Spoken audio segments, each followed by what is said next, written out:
A courtroom packed with reporters, a millionaire smirking beside his mistress, and a pregnant woman standing, alone, terrified, but refusing to step back. No one expects what happens next. In front of the entire court, the mistress launches forward and kicks the woman straight in the stomach, sending shockwaves through the room. What they do not know is that the judge watching from the bench is not just any judge. He is the father she never knew. And tonight is the moment everything breaks open. This story is about abuse, power, and the kind of justice that hits harder than anyone imagined.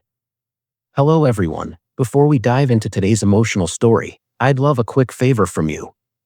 Please hit the subscribe button and switch on the notification bell. It's completely free and it helps our channel grow so we can keep bringing you powerful, heartfelt stories every day. Your support truly means a lot to us.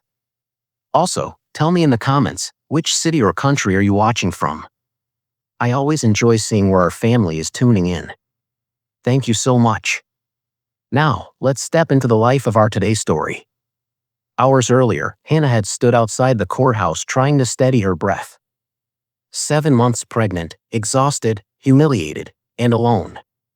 She had married a millionaire who once promised her the world, only to take it piece by piece until she had nothing left.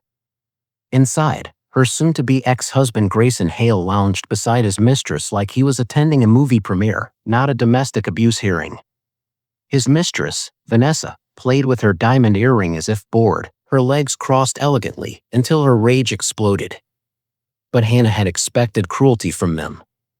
What she never expected was what came after. Judge Harrow kept adjusting his glasses as Hannah spoke.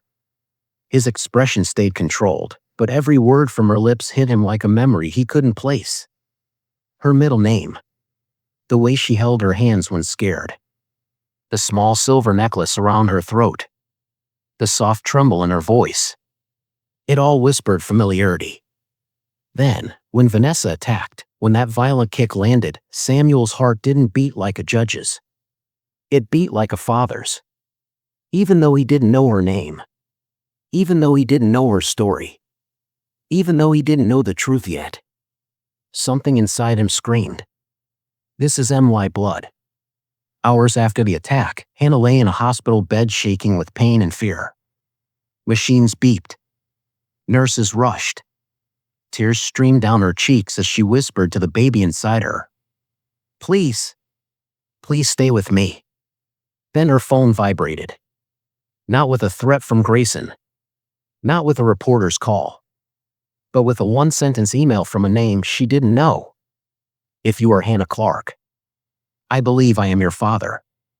Her breath stopped. Her world froze. Her mother had never told her anything. Not a name. Not a clue.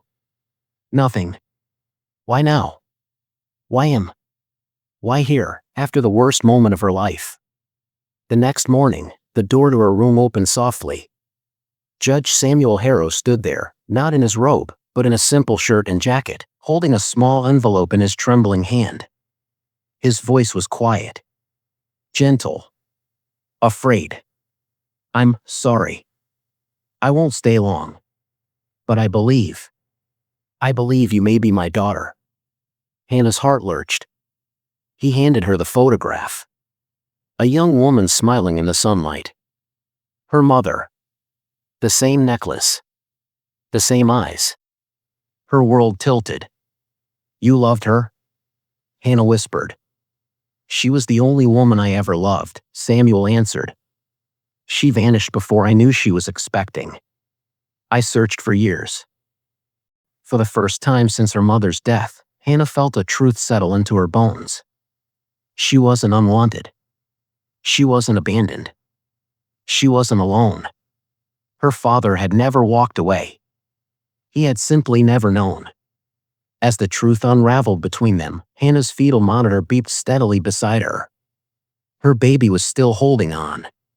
Samuel's voice cracked as he touched her hand gently. Hannah, if the test confirms it, I want to help you. Not as a judge. As your father. Tears spilled down her cheeks. For the first time in months, Hannah felt safe. The DNA test was taken. And when the results came back hours later, Positive. Samuel Harrow stood frozen with the paper in his hand, then pulled his daughter into a trembling embrace. "I lost your mother," he whispered. "I won't lose you too." While Hannah healed, Grayson launched a public smear campaign. He claimed Hannah fell. Vanessa acted in self-defense. Hannah was mentally unstable.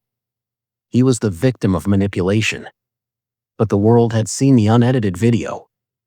In Hannah's quiet interview, where she said only one sentence, "I just want my baby safe," pierced millions of hearts. Women across the country shared her story. Older women prayed for her baby. Strangers defended her. Public support shifted. Grayson didn't know it yet, but his kingdom of lies was crumbling. When Hannah returned for the final hearing, she wasn't alone. Her father walked beside her. Her new attorney stood ready. Reporters held their breath as she entered. Grayson expected fear. Instead, he saw steel. Hannah testified with quiet strength about the abuse, manipulation, threats, and the moment Vanessa tried to kill her unborn child. Then the judge asked, "Do you fear for your life?" Hannah looked straight ahead. "No," she answered softly. "But only because I am no longer fighting alone." That one line hit the courtroom like thunder. Grayson's face twisted with fury. Vanessa broke. She confessed everything, sobbing, shaking, begging for mercy. The courtroom erupted. And by the time the gavel fell, Vanessa was sentenced. Grayson's assets were frozen. Hannah was granted full custody. And protective measures were issued immediately. Samuel placed a hand on his daughter's shoulder as the room filled with flashing cameras. "You're safe now," he whispered. Weeks later, Hannah gave birth to a healthy baby girl. Her father cried as he held his granddaughter, 3 generations healing in one room. Hannah moved into a warm, safe home Samuel prepared for her.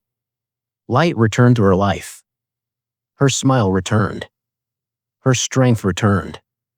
And every night, as she held her daughter, she whispered the same words. "You were worth the fight." We both were. The story that began in fear ended in family.